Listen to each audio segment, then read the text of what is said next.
As formas de terreno que percebemos quando olhamos as paisagens formam aquilo que nós chamamos de relevo terrestre. Quer saber mais sobre esse assunto? Quer saber quais são as principais formas de relevo? Fique comigo, pois esse é o assunto dessa videoaula. Eu sou o professor Juliano Santiago e esse é o Coordenadas de Estudo.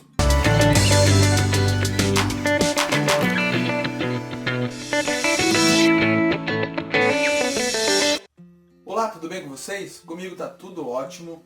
Vamos então começar a aula de hoje falando sobre formas de relevo. Vocês já perceberam que ao olhar para a superfície terrestre nós observamos diferentes formas de relevo? Às vezes observamos relevos com diferentes altitudes, alguns mais altos, outros mais baixos, alguns mais inclinados, outros nem tanto. Algumas formas aí são arredondadas, outras mais pontiagudas. Alguns locais apresentam inclinação mais forte, outras mais suaves. Enfim, nós com certeza temos diferentes formas e essas formas interferem na forma como a sociedade ocupa o espaço geográfico. Por essa razão, é tão importante o estudo do relevo terrestre. Por exemplo, para construir uma estrada, para construir uma casa, é importante analisar que forma de relevo, onde você está construindo essa determinada construção.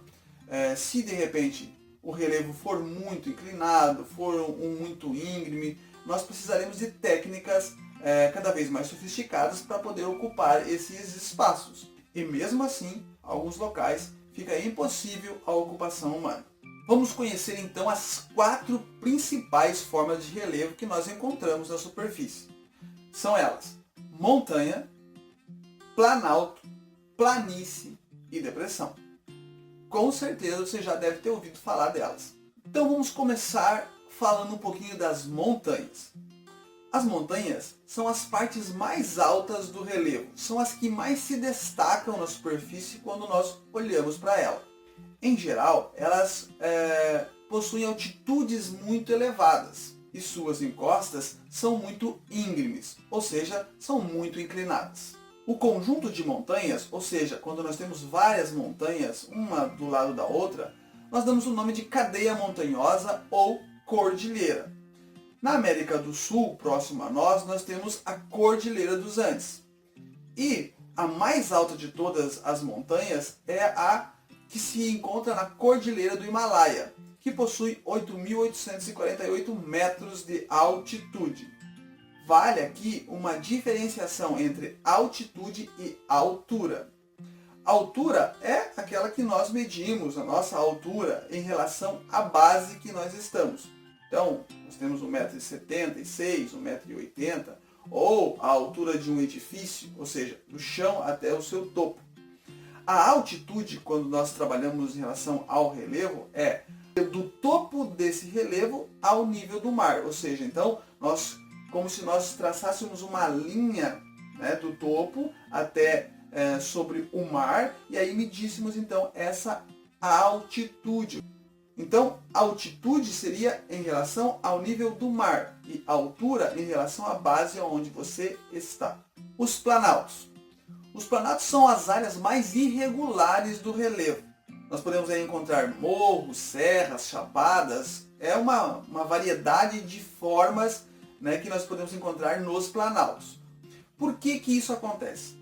Os planaltos eles sofreram muita erosão, muito desgaste de agentes externos do relevo, principalmente da água.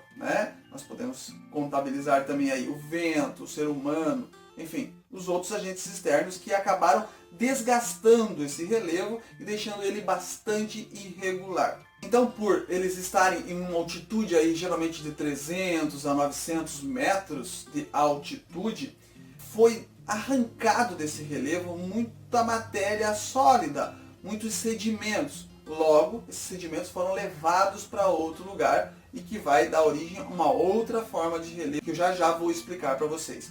Mas o relevo de planalto se apresenta bastante irregular. Nós temos aí os morros, que você pode dar uma olhada aqui na imagem ao lado, nós chamamos até de mares de morro. São regiões aí que apresentam um monte de elevações, como se fosse as ondas do mar, só que na terra, por isso o nome de mares de morro. Uma área bastante desgastada, houve o arranque de muito material e por isso ele se encontra dessa maneira. Nós temos também as chapadas, que são áreas que apresentam um topo plano e uma encosta bastante íngreme. E temos também as serras, que também fazem parte dos planaltos, que justamente estão nas encostas aí do litoral e que tem uma altitude aí que chega até uns 3.000 metros mais ou menos de altitude. Um exemplo aí de chapadas, né? Nós temos aí a Chapada Diamantina e de serras podemos ver aí a Serra Geral. A outra forma de relevo que já é resultante do desgaste do planalto ou são as planícies. As planícies são áreas relativamente planas que são encontradas em áreas mais baixas, ou seja, de altitudes mais baixas. Geralmente elas são formadas aí pelo acúmulo de sedimentos arrancado dos planaltos, de uma área mais alta, né, e levados para uma área mais baixa. Um dos agentes principais dessa formação, né, são as águas. O vento, o ser humano, outros agentes também são importantes, mas principalmente as águas são os principais formadores das planícies. Por essa razão, nós encontramos as planícies, né, nas margens de grandes rios ou próximo ao litoral, onde o rio arrancou das partes mais altas e depositou nas partes mais baixas todo aquele material retirado, todo aquele sedimento retirado das partes mais altas, formando então áreas mais ou menos planas, como você pode olhar aqui na imagem, e em locais de altitude mais baixa. Como exemplo, nós temos a planície amazônica, né, nas margens do rio Amazonas, e as planícies costeiras, próximos ao litoral. E por fim, nós temos as depressões. As depressões são áreas que se encontram mais baixas em relação às áreas vizinhas, como se fosse uma panela, né, um buraco. A depressão está rebaixada, por isso o nome até de depressão, que faz uma ligação aí com a doença depressão, né? É uma doença que te deixa para baixo, te deixa caído, desanimado. E a depressão no relevo, ela pode ser comparada, né? Deixa a área para baixo, rebaixada em relação à outra. Nós temos duas formas aí de depressão, ou seja, nós encontramos duas formas de depressão. Nós temos áreas rebaixadas, né, que se encontram mais baixas até que o nível do mar. E podemos citar aí duas áreas bem famosas. Primeira, a região que se encontra o Mar Morto, né, que está abaixo do nível do mar, cerca de 400 metros.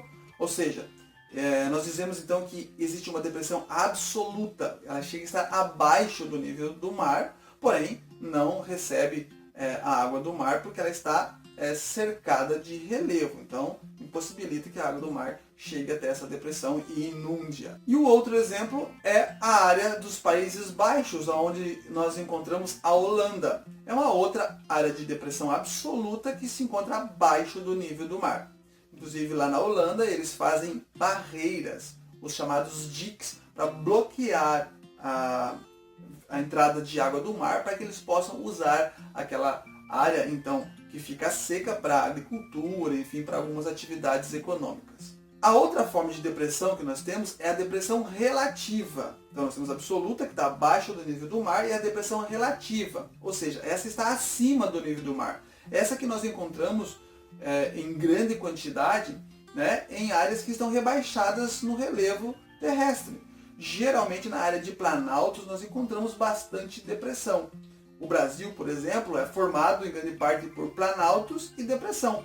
E como exemplo nós podemos citar a depressão sertaneja no Brasil, ou seja, na região do território brasileiro. E outras, com certeza, você vai conseguir identificar agora no local onde você mora, né? Então toda a área que se encontra praticamente rebaixada em relação à área vizinha, ela vai ser chamada aí de depressão. Então, essas são as 4 principais formas de relevo que nós encontramos quando olhamos para a superfície terrestre. E aí, já consegue identificar cada forma de relevo no lugar onde você está? Se você consegue, se você entendeu a matéria, deixe nos comentários aí o que você gostou dessa aula, qual a sua dúvida sobre ela ou uma sugestão de uma próxima videoaula para você. Se você gostou do vídeo, deixe seu like.